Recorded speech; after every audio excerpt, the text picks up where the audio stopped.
Welcome to episode 3. Oh, but it's not 3. It's actually 5. And it's only Monday. You guys, welcome to Last Call for Plastisol. I'm Christy Rossi. And I'm Jeremy Ray. Today, our episode is Trigg from Carolina Made. Episode 5, yes. Episode 5. And yes. You guys are stuck with me. Yes. And only me. Yes. I was on vacation. Yes. And I'm not going to apologize for it. And you're going to be on vacation too. So looking forward to it. Yeah. But first, before that episode, we're going to hop right into some reads here. So our first sponsor is MONARCH Color Corporation. MONARCH, which we're sitting in front of right now, is a manufacturer of the highest quality inks and most innovative Plastisol inks currently on the market. MONARCH offers a full line of ready-for-use inks, finished ink blending systems, and pigment dispersion blending systems, all of which are available in standard and low temperature. I use the low temperature. You got MONARCH ink, don't you? I do. I love it. Do you have the low temp stuff? The Vivid? You have the Vivid, yes. Cool. Yes. And interested in giving MONARCH a try, head on over to monarchcolor.com to take a look at all their product offerings and check out the distributors page to find a distributor near you. And it's such a great segue because I know the distributor. Yes, my favorite distributor of MONARCH ink is Blue Ridge Screen Products. Are you looking up your print game? Are you wondering if there is a better process to improve your overall print? Are there better products that can help you produce more in a shorter amount of time or vacations? Yes. Talk to one of our textile print advisors at Blue Ridge Screen Products and see if they can help you improve your print game, or just go to their website, www.blueridgescreenproducts.com, and shop for some of the best products in the industry. Use Last Call 10 at checkout to receive 10% off your first order. Start partnering with your textile print advisor today. Yes, and we do have one more sponsor, and that's PMI Tape, and they sponsor our What's on Press Wednesday, and we're about to go ahead and give away that winner probably on Instagram, right? Yes, right after this. Right after this on Instagram, so we'll give away that winner on that, and we also have some free MONARCH ink to give away, and we're going to do that as well. So be on our Instagram pages to find out if you won the What's on Press Wednesday, sponsored by PMI Tape, and the free MONARCH ink sponsored by MONARCH. I mean, I'm going to go on there, and it's at Last Call for Plastisol. At Last Call for Plastisol on Instagram and on their website, on our website. You Perfect. Can find us all there too. So I hope you guys really enjoy this episode. There's a lot of great information about Carolina Made shirt distributor, and they're a local distributor to us, but they can deliver. Yeah, absolutely. It's an excellent alternative to the big ones. So enjoy. Enjoy. Hi, welcome to Last Call for Plastisol. I'm Christy Rossi with Snatch and Run, and Jeremy from Rossi Screen Printing didn't make it in, but today I am at Graphics Pro Expo Charlotte with the one, the only Trigg Cherry of Carolina Made. Hi, Trigg. Hey, how are you? Good. I've known you for a bit now. A couple years. We worked together on one of the Weatherman campaigns. The Brad Panovich campaign. Yes. But Trigg, you are from Carolina Made, which is a shirt distributor, right? Yep. And tell me about how Carolina Made got started. So Carolina Made was started in 1967 by my dad. I'll give you sort of the paraphrased version. He started the business in the back of an Econoline van. Uh-huh. He was a peddler. He sold cowboy hats and rugs. He sold paperweights. He sold prison-made wallets. What kind of wallets? Prison-made. Oh, yeah. Yeah, leather with the little, still got some of them. Yeah. I want one for Christmas. Once he figured out that shirts sold, so he would go into a Stuckey's and it would be your Stuckey's, you would own it. And he would say, hey, can I get some shelf space? They'd give him some shelf space for rugs. Mm-hmm. He would then get shelf space for other things. And so he started heat pressing shirts. He heat pressed a Rottweiler head or dogs' faces or American flags.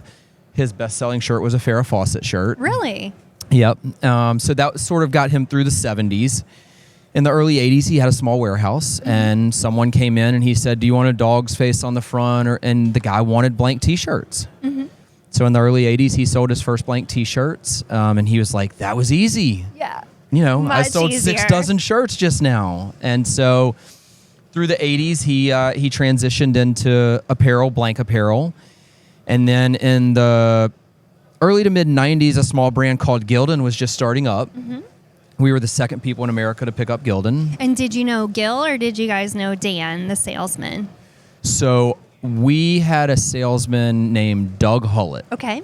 And he was fresh with them. And at the time, he told them, we only want to be a $30 million company, small boutique T-shirt brand.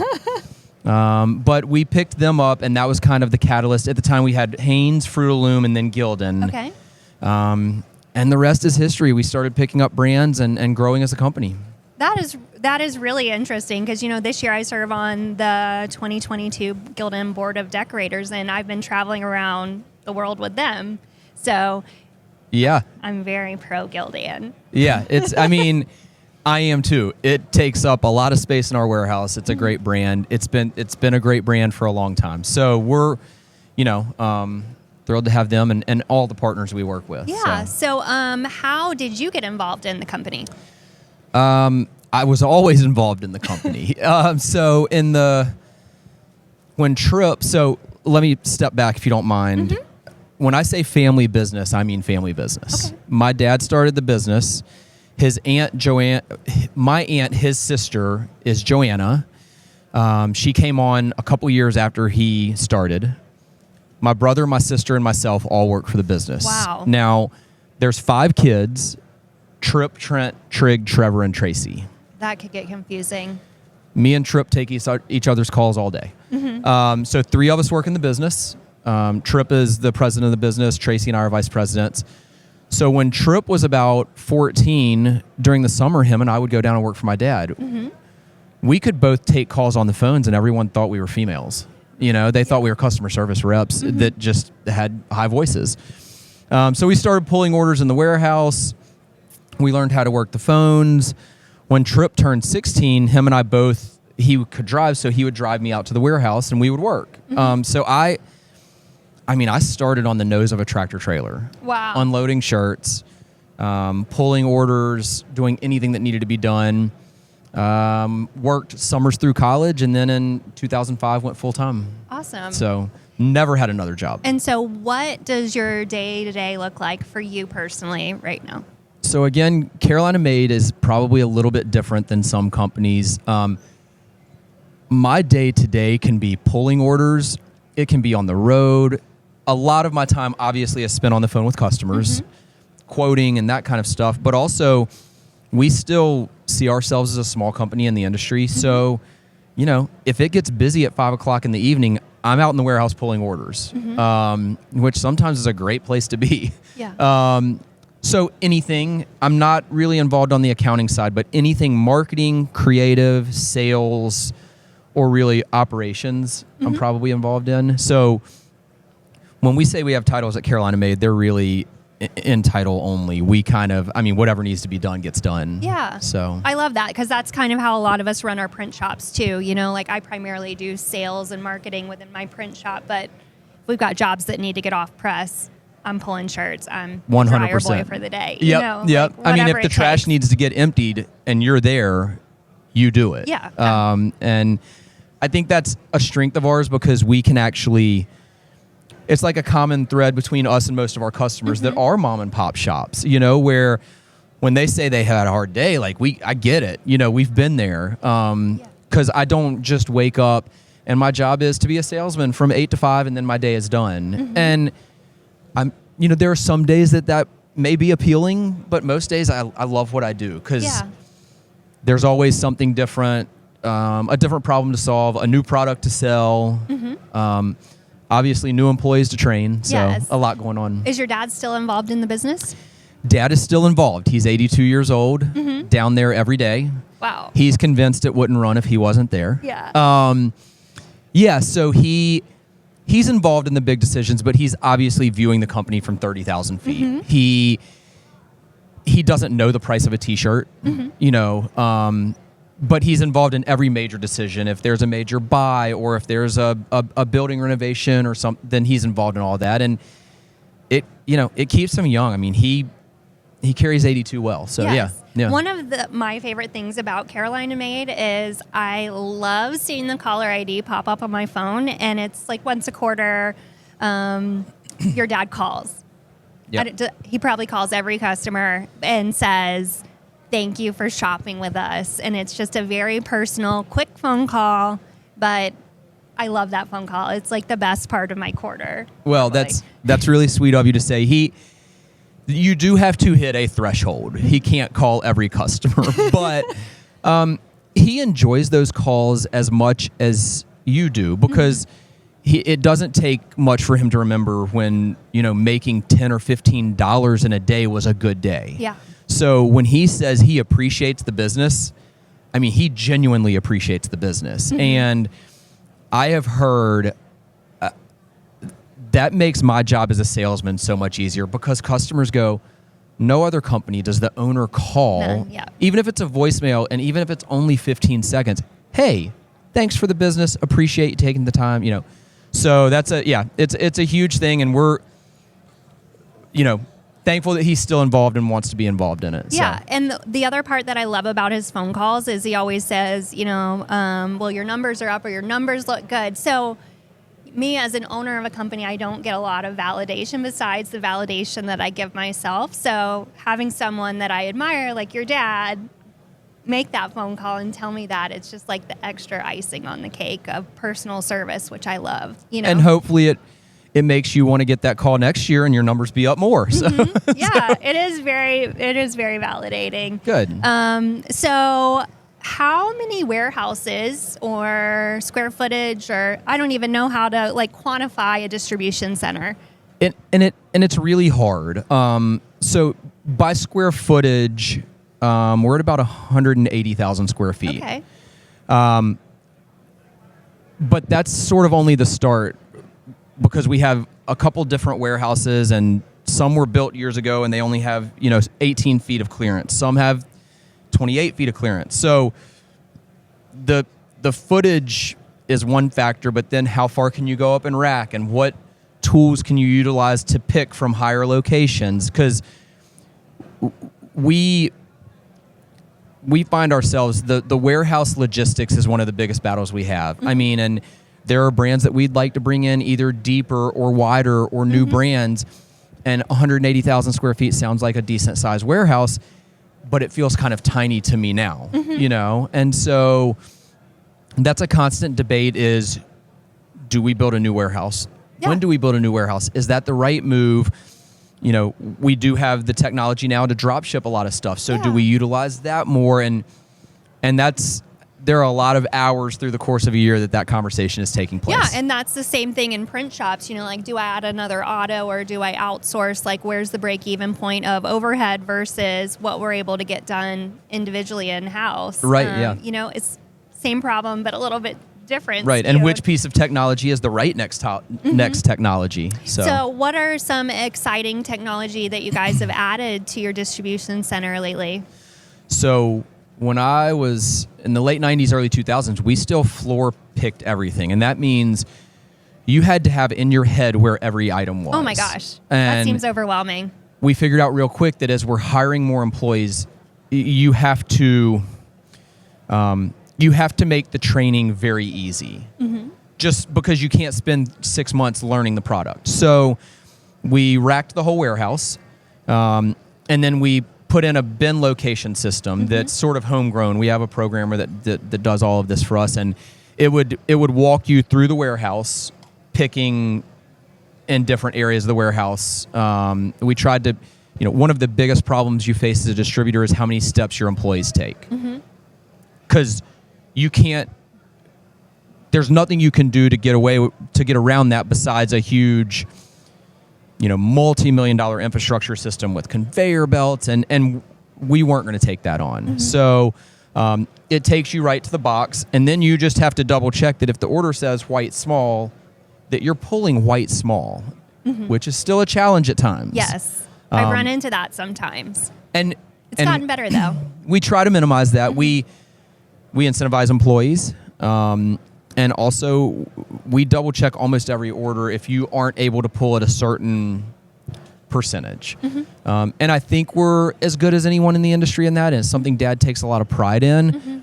But it ebbs and flows. I mean, there's a human nature element to this where, if someone's having a bad day and they have something else on their mind and they pull red instead of purple, like it's going to happen. It's going to happen. So, but the one thing I appreciate about when I call Carolina Made is it's very quick on the customer service, and the solutions are very quick too.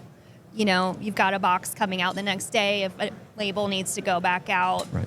I've got that in my email, and it's not a fuss. So I think you guys are doing those things to mitigate human error very well. Well, if we make a problem and then we make it tough for you to get that problem fixed, then we've created another problem. Mm-hmm. So if we can make that a good experience, hopefully at the end of the day, the good experience outweighed the bad experience of the mistake, and you go, hey, they handled it quickly, they handled it well.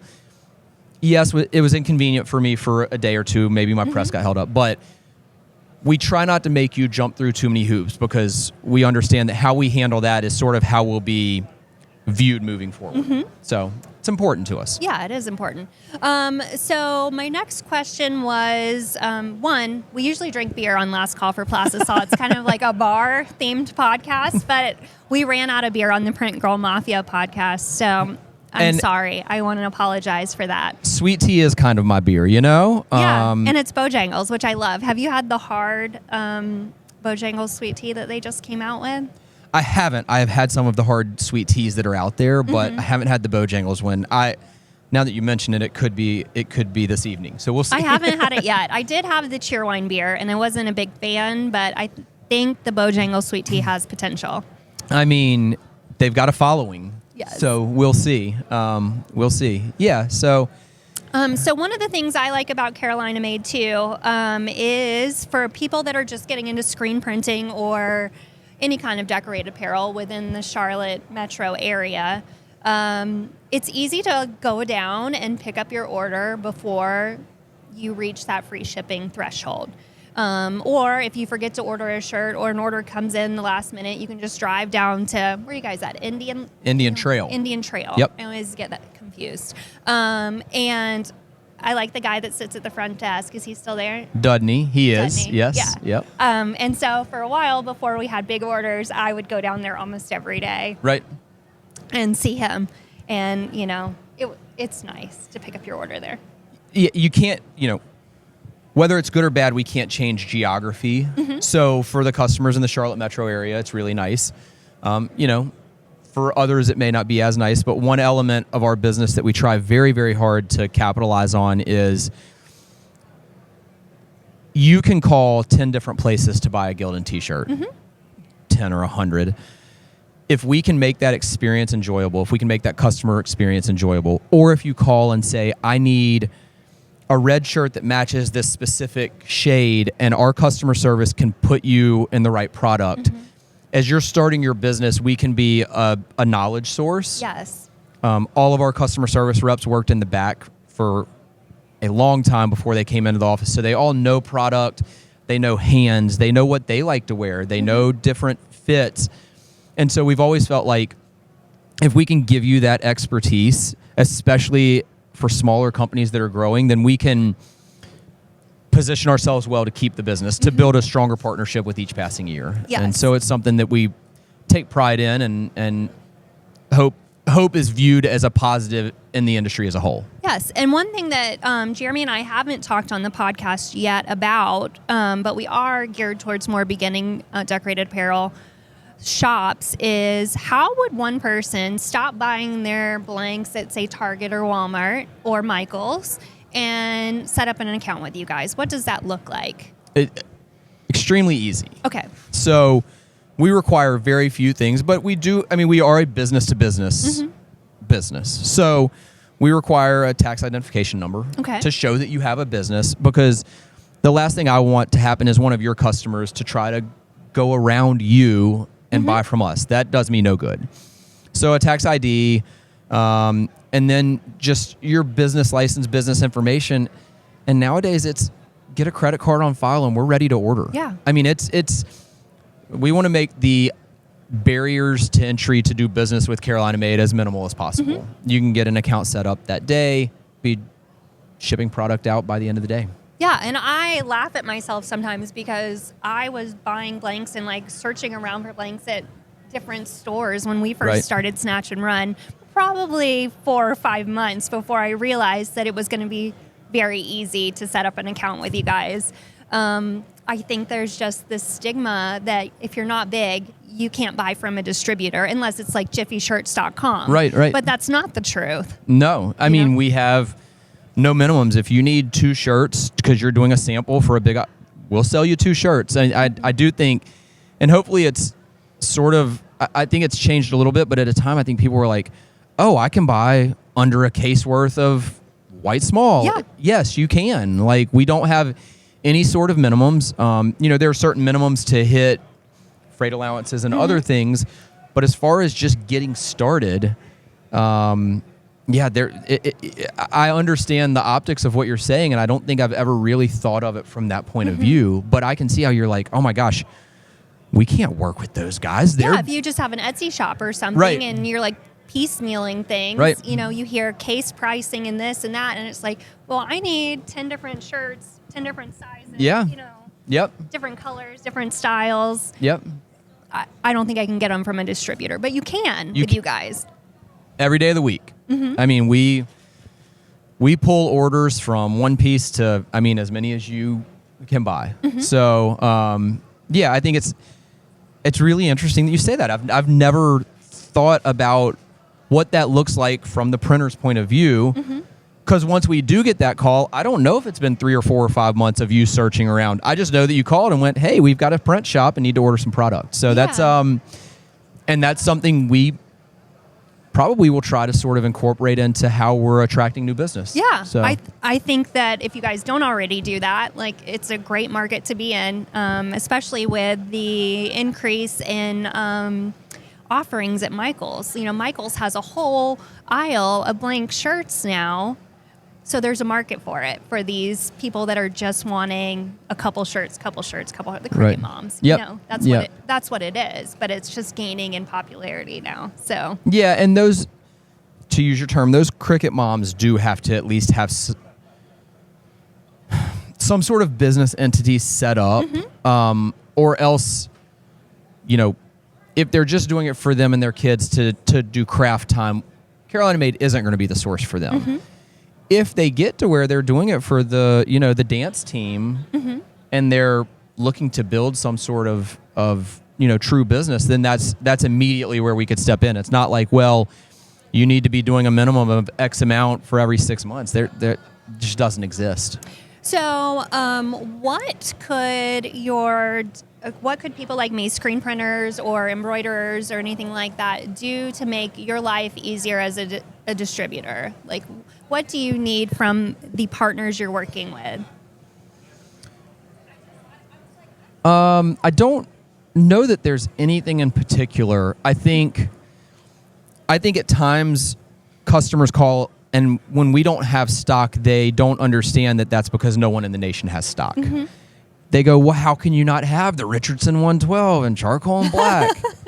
And I'm going, call everywhere. Yeah, like I've got some guys if you want to buy them bootleg. We have some now too. But just a knowledge of the industry. We really, and I mean this, have the greatest customer base in the world. There's just not a lot to complain about. I mean, a little bit of grace when a mistake does happen, but most of our customers show that. And, I can understand if it's a Friday afternoon and they just realized they have, a mistake on their order and the baseball tournament starts Saturday, I can understand the stress. At the same time, I don't really have complaints about our customers. Yeah. I mean, most of them are kindred spirits in that they're a single location printer that are having the same struggles we are every day. How do I get employees? How do I retain employees? How do I, what's my next step in whatever process they're working through? So the answer to your question is really not much. Well, that's good. Pretty happy. Yeah. Being on the Gildan Board of Decorators this year, I got the opportunity to go to Honduras and see how they manufacture the shirts. That's and great. Gildan is trying to bridge the gap between the manufacturer and the end user of the shirt. But it was really eye-opening to me to see some of the struggles and the efficiencies that they put in place to protect quality assurance and stuff on their products, because, you know, I get a shirt in a box and it has a hole in it and I'm instantly pissed because it slows me down. But when I went there and saw, you know, how many steps they're putting in place to mitigate that and make it not happen as much as it probably should, and then the sheer volume that they're putting out, Right. you know. So I'm interested in your business and how you guys are like putting steps into place to mitigate errors and like make the end product good. It's probably something like behind a curtain that we don't see as print shops.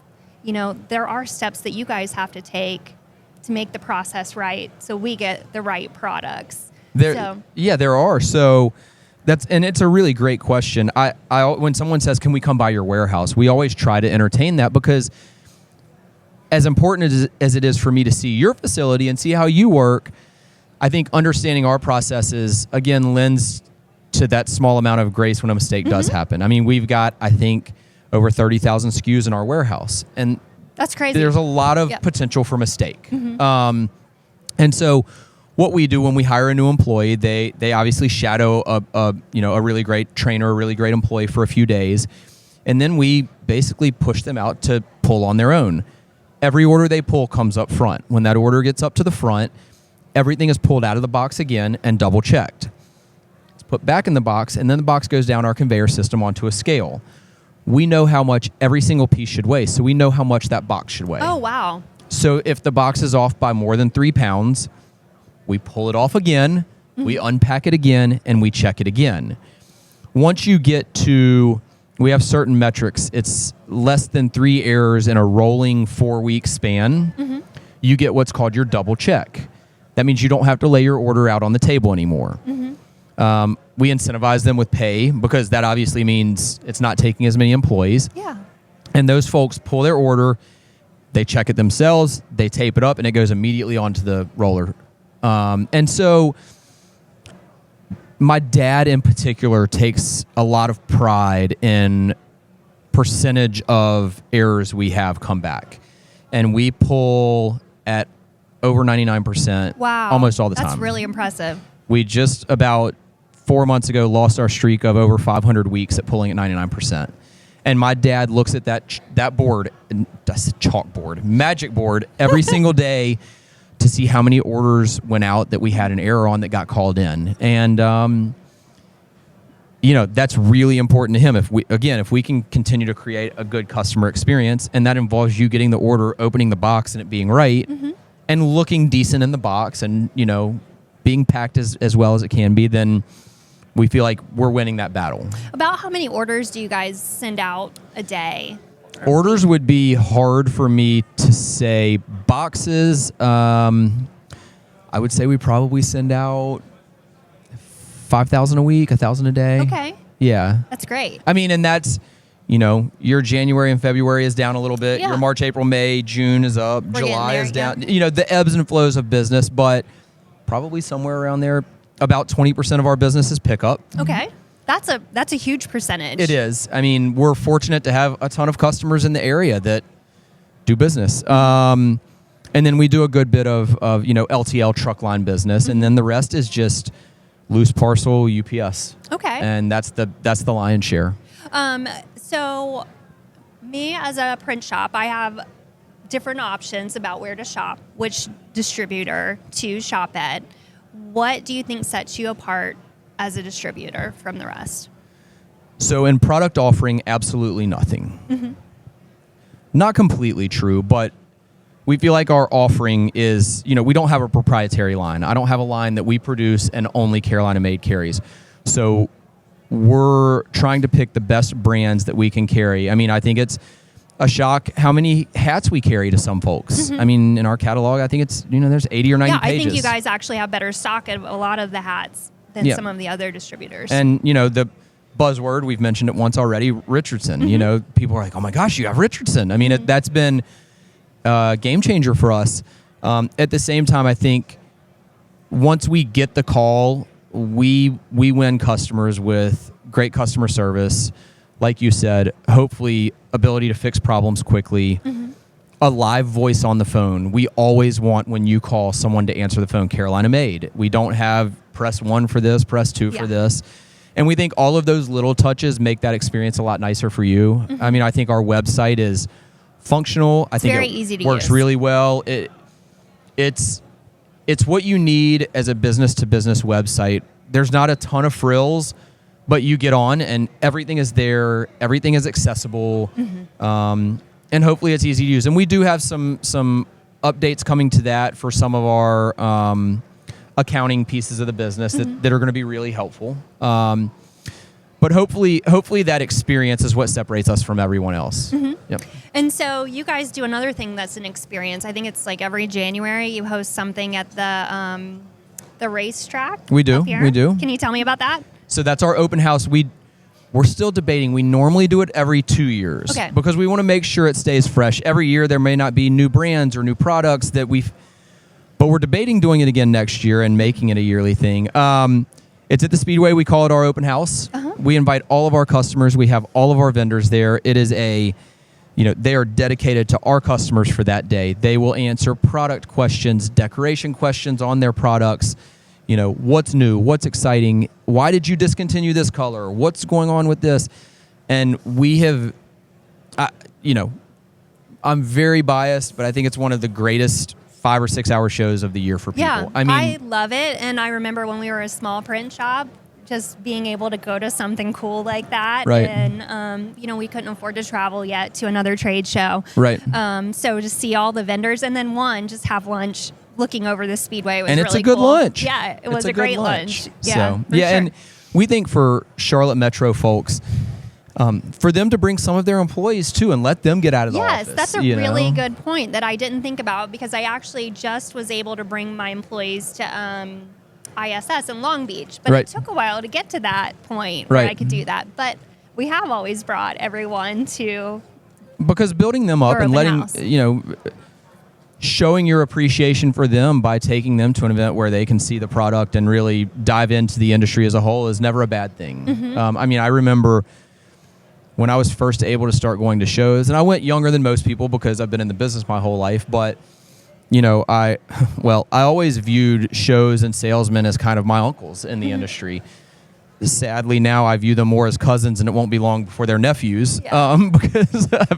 But getting to know those people and having relationships with the mill people and understanding, to your point, what their challenges are, what they do really well, and going, why have y'all had so many errors, and them having an opportunity or defects, and them having an opportunity to explain, well, this is why we're producing X amount of millions of dozens a week. Yeah. There's going to be some that get out, and so the event's been very successful. It's been a good event. That's awesome. And then you guys are here exhibiting at Graphics Pro Expo. We are. Do you go to any other trade shows? We really don't. That's not something that we feel like is good for. I don't know that that would benefit us as much as it benefits others. We're a single location distributor, so maybe some of the we do all the regional tabletops. But as far as big shows, Charlotte is our home territory. It's where almost everyone that walks in this show knows us, and we can talk to them. We get to kind of see how business is going, show them some new products. GPX has been a great event for. We've been coming to this event for years and years and years, and it's served us really well. But as far as going to all the major shows, we're run really lean. We don't have a robust sales team. So those are decisions that we really have to strategically make. And this has just been a good one for us. That's awesome. So. And so we're going to wrap up pretty soon. But one of my things is, what do you see the trend in decorated apparel? Like what styles, colors, anything that you see trending from your end as a distributor? Yeah. So, and this trend has come and gone, and it will continue to come and go for as long as we're in the industry. I think we're trending back towards a heavier shirt. I said the same thing. Yeah. Oversized, heavy shirts. We got down into the 3.2 ounce, semi-sheer shirt a couple years ago, and now I'm having people ask for a 6.1 or 7 ounce T-shirt. So I think that you'll see that boxy, heavier weight shirt come back. I don't think that the garment washed look is going anywhere. I think the light pastels are in right now. So I would say the biggest trend for me is I see the industry as a whole, the fabrication of shirts going heavier with a soft hand. Heavy has never been said in the same sentence as soft hand, besides the beefy T-shirt. Yeah. And now I think you're seeing some other people get there. I think Comfort Colors kind of changed that too. They did, yeah. Like it's very trendy, and the colors are great on it. Yep. And it fits all body types. And other brands are starting to do that now. Yeah. And so I do think, I am definitely not a style guru by any stretch. My wife would very much agree with that statement. But I think when I look at sales, that's what I see happening. Yeah, but I think you guys have a unique perspective of that, because I can tell you what I'm able to sell, but we have a niche market that I sell to. So Right. And you guys cover a lot of people. Right. So like what really is trending in the heavier garments? That's where we're going. Yeah, I mean, and it's tricky because yes, Slow down your dryers, people. Yeah. That's your side of it. I don't know anything about dryer speed. I've seen plenty of them, but I think headwear is bigger than it's ever been. Mm-hmm. Do you know what people are using to decorate headwear? I've seen it all. I've seen guys that are really inventive, and they're doing metal plates on headwear. Cool. and riveting it down. Leather is huge. All the laser engraved leather patches are huge. Regular embroidery is huge. I think offset embroidery is big right now. Mm-hmm. And the trucker hat is like the go-to. Yeah, so it's not I've going seen anywhere. And I think it's so fun to see someone try something different. If you're on a fully structured hat, the sky's the limit. I mean, what can't you put on there? Yeah. So This sounds like a challenge. Carolina Made social media challenge. Carolina Made would need social media for that to be a challenge, but we're working on that. We can help with we're that. working on that. We're working on that. It's so headwear's been huge, and I think I say heavier weight in T-shirts, and I almost think a little bit lighter weight in fleece, at least in our Mid-Atlantic, demographic or geographical area. A 12-ounce fleece is good for about a month here, but if you're in an 8.5 ounce or a 7-ounce fleece, you get a lot more wear out of that. But Reagan was asking me about fleece, what I do in fleece, and I'm like, we don't wear that. Right. I mean, for the month that we wear, yeah. So. It'll be interesting to see how things shake out. Yeah. But we'll go heavier, and then in 7 or 10 years, we'll start back down the light train. Yeah, That's what we do. The crops and stuff. Yeah. So our last question before we wrap up, where's Carolina Made going? Like, what do you guys see as the business trajectory for the next 2-5 years? Well, Carolina Made isn't going anywhere. Mm-hmm. We're here.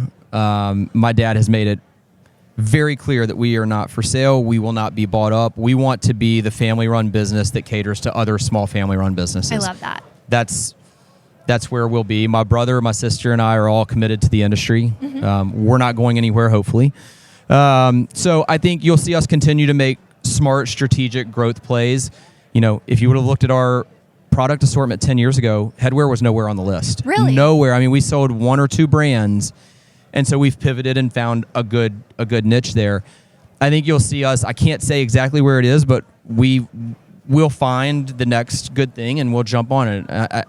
We have no plans of slowing down. We have no plans of going anywhere. So. And then how do you guys find new products or new offerings of what you're going to bring in? GPX show. No, Really? I mean, I have walked other shows, tabletop shows, and then I think that we've after 55 years in the industry, we've established ourselves enough that if there's a great new brand, most of the time it will make it to us one way or another. And so we're never really on the cutting edge of trends. Like if a new brand comes out and it's some crazy, we're going to let it jump into the market a little bit before we really dive in. But we're also not last to market on much. Okay. So we want to be right there in the thick of everything. You guys are calculated. Yeah, we have to be because we can't. I don't want to miss. So we've made good decisions with all the brands that we've brought on. I think we've been strategic in them. We've looked at our warehouse space and made good decisions for our business, and more often than not, it's resulted in wins. That's awesome. So yeah. So, for last call for Plastisol, I'd like to take a minute to thank our sponsors, MONARCH Color, Best ink in the biz, and they are another brand partner where if you have ink questions, if you want to know how something will print on a garment, they will help you out. Also, our other sponsor is Blue Ridge Screen Products. Aaron over at Blue Ridge Screen Products is the expert in all things screen, ink, tape. He's got you. Equipment, if you need to get an auto or anything like that. And then PMI split tape, the best tape there ever was. So I think also if we add to that, thank you for being here, Trigg Cherry. You guys are a great brand partner for people to have if they want to up their print game in their print shops. Give you a call, talk about garments, talk about options. You guys don't have to go at your printing alone. You don't have to serve your customers alone. Partner with people in the business that know what they're doing and can help you up your print game.